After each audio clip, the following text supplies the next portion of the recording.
So good morning. Good I morning, am. Suzie. Good morning, Trevor. I am really thrilled that you've given up your time. I know you're very busy to join us this morning to really give a bit of an insight into your career and your learnings and the advice that you can share with others. And we've got a few questions that we're going to run through. But for the audience listening, Trevor is the Global Transformation Director of Customer at Diageo, global leader in premium drinks. And Trevor is absolutely, in my book, known for his customer first, digital, commercial, and transformational leadership. You've had an incredible career. You've worked for some brilliant brands. And I'm very excited to hear your answers to our questions. So, Trevor, thank you. I'm going to dive straight in with, firstly, what led you into digital transformation customer as a career? Okay, well, no, first off, Suzie, thank you for the invite to take part, and I think a really exciting and engaging series. And good question, yeah. As you said, I've had 20 years experience in digital, commercial, and marketing roles, and really started showing my age here, working out in direct marketing, which was at the start of the dot-com boom in the late 90s, early 90s, and that it was a really exciting time to be in digital. And I worked in a number of roles in digital marketing, project management, data and analytics, and that really gave me my grounding in all things digital. And probably where it really became a specialist focus was from 2010, I worked at Auto Trader, which was, I still think, one of the most amazing digital transformation stories in the UK. And that was working with kind of the great teams and colleagues. And basically, since then, digital's been at the core of what I do. And, it's just in terms of that customer-led growth, it's the new propositions, products, and business models for the digital age. So exactly as you say, that customer transformation, that customer strategy piece is really at the heart of what I do. Yeah. Well, I mean, that leads me on very nice, because it's your customer-led approach that has led you to kind of really hone these skills that you've developed. And what excites you most about understanding and anticipating the customer needs and behavior? No, good question. I think, and just to give it a bit of a context and take a step back, if we look at the pandemic, that's really put an increased focus on the importance of customer experience and customer strategy. And unsurprisingly, it's had some dramatic effects and impact in terms of customer behavior, how people buy, when they buy, and where they buy it. That path to purchase has become increasingly disrupted and unpredictable. And, all customer-facing businesses, whether you're B2C, whether you're B2B, are now realizing that strategic importance of customer experience and customer-led growth to both their top and bottom line growth and the wider kind of corporate strategy. It's not a nice to have anymore. It's kind of a must have. And I guess if you look at that increased importance about it, what really excites me about this area is all the different areas and specialisms it brings together in terms of developing, executing, and implementing these strategies. You have customer experience, data science, behavioral science, the tech side, the analytics, the go-to-market, the trading, the commercial. And it's always an area that's changing and evolving. No one actually solves this. It just becomes part of a business's DNA and what they do. And what I really like about it is no day is like the same.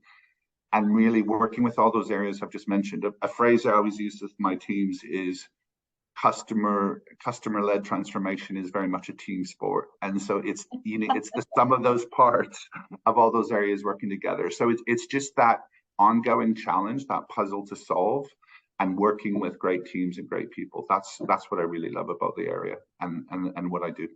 It's a good point, though, isn't it? That we've seen you say it's obviously about constant change, and we've seen a significant amount of change in the last few years. So yes, it must be really hard to predict the customer's needs. But what do you think will be the key priority for people doing your roles? For the customer and digital leaders over the next few years, what will be their key priorities? Yeah, no, good question. And I think whilst it's been around for a while, it's been a hot topic for a few years, the increased use of AI and machine learning is going to continue to be an area. that is so important in terms of the significance for marketing and digital leaders.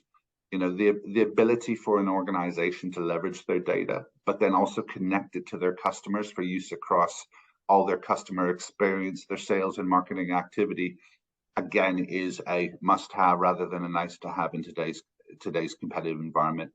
You really just need that to have the understanding of your customers. And you know, more importantly, everyone's got bucket loads of data, but it's the ability for an organization to leverage that data and analytics into meaningful insight and action, which is really going to deliver that competitive advantage and help differentiate and grow your business. I think, you know, this will continue to be a real focus areas for businesses. So both to invest in the kind of tech, the data and analytics, but then also, as you will know, it's the ability to develop and retain that talent in these areas, because it is an increasingly competitive market for the specialists in these areas, particularly in CPG and retail. Yeah. Oh, you are absolutely right, and we have seen the demand that we have seen in the last 12 to 18 months for that kind of talent it's just gone through the roof. And salary levels as well. We've seen salary inflation of at least 20%. Yeah, and you know, the teams I work around currently and now is a global teams, and we're seeing that across the board, not just in the UK and Europe, but pretty much in every geography. And it's also the pace at which you need to move, you know, that these candidates are fielding multiple offers at a time. So the ability to move quick, have them working on interesting things, and really show their, you know, an area where they're going to really develop and grow their skills is really important. So that whole piece about the talent acquisition and retention is massive in that space. Yeah. And are you seeing that with very specific roles within your within a customer transformation team? It's pretty much across the piece, to be honest. It's really the data science, the analytics, the insight, the customer experience, the product owners, digital marketeers. It is really across that board. And then particularly in a lot of the specialist kind of, you know, technical skill sets as well. So I would say the demand and the you know, I know we've seen some of, for example, say some of the layoffs at the larger tech companies, but you've got to put that in comparison where they've still hired significant amounts over the pandemic. So in terms of the net, it's still really positive. So that competition for talent is very much a challenge on a daily basis for the digital and marketing leaders, and it will continue to be.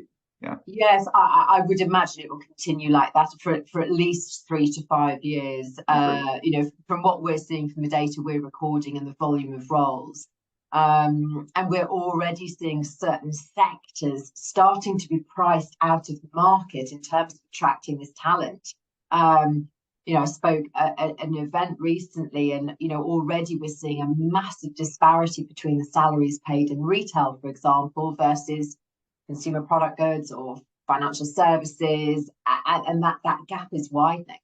It absolutely is, and it's realizing, I think, for organizations that you just, you know, if you look to just compete on salary, then you know it's going to be a never-ending cycle. So it has to be part of that environment that is there, that is really going to interest and engage these people in their roles to keep them there, because it's part of that time is, you know, that retention piece on the tacit knowledge and the developing and understanding of the business, which allows them to really add value to your teams and organizations. So it's a continuous challenge.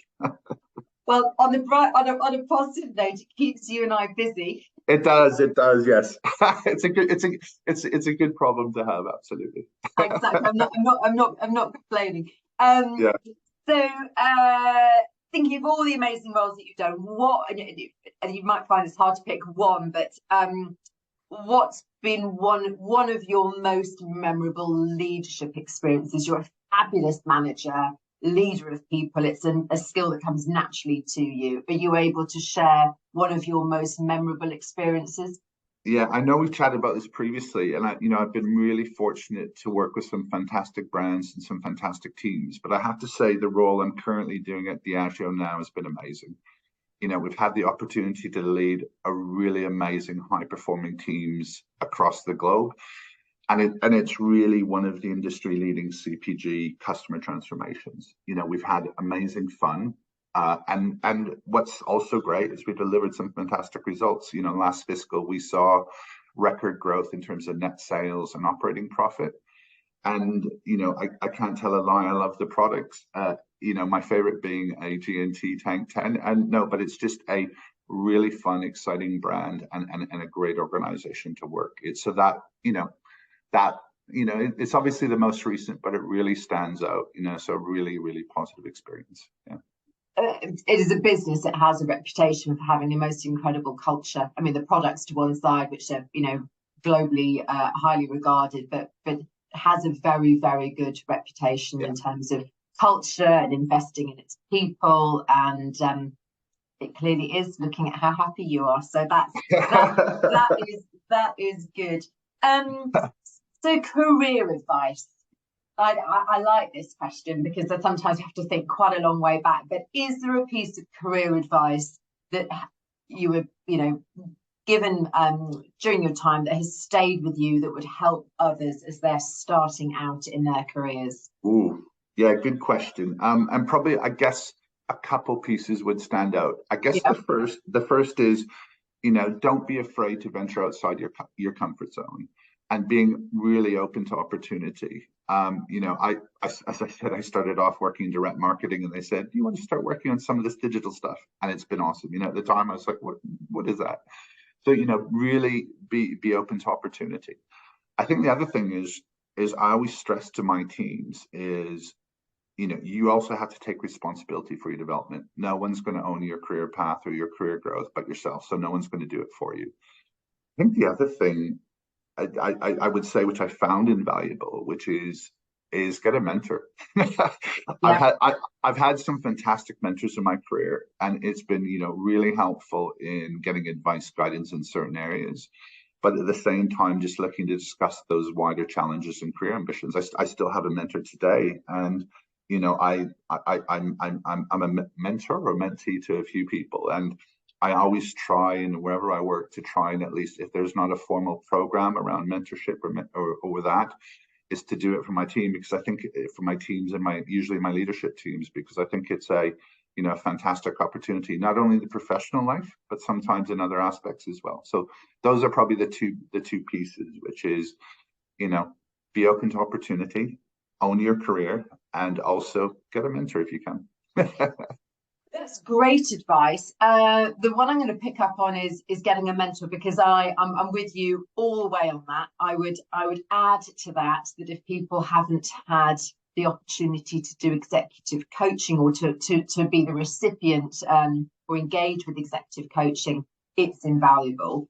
But just on the mentor piece, how did you go about finding your mentor, and do you recommend finding someone within, you know, given that this is you know, we're helping people earlier in their careers, would you advise finding a mentor within your own organization, or are you best to look externally of the company in which you currently work?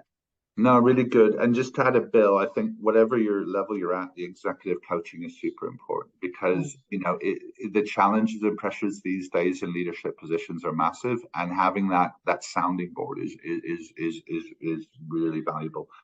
I've had both. So I had within the own organizations I've worked in, but recently, and probably over the majority of my career, has been outside of the organization, and even sometimes at the industries, because I think to have that really holistic, rounded discussion and advice, you don't want to feel encumbered by, you know, someone in your own organization. You can do, but I've had ones that I've had started probably about 15 years ago and have kind of carried on through. So I think whatever works for you, but there is some benefit of having it outside of your own organization, I would say.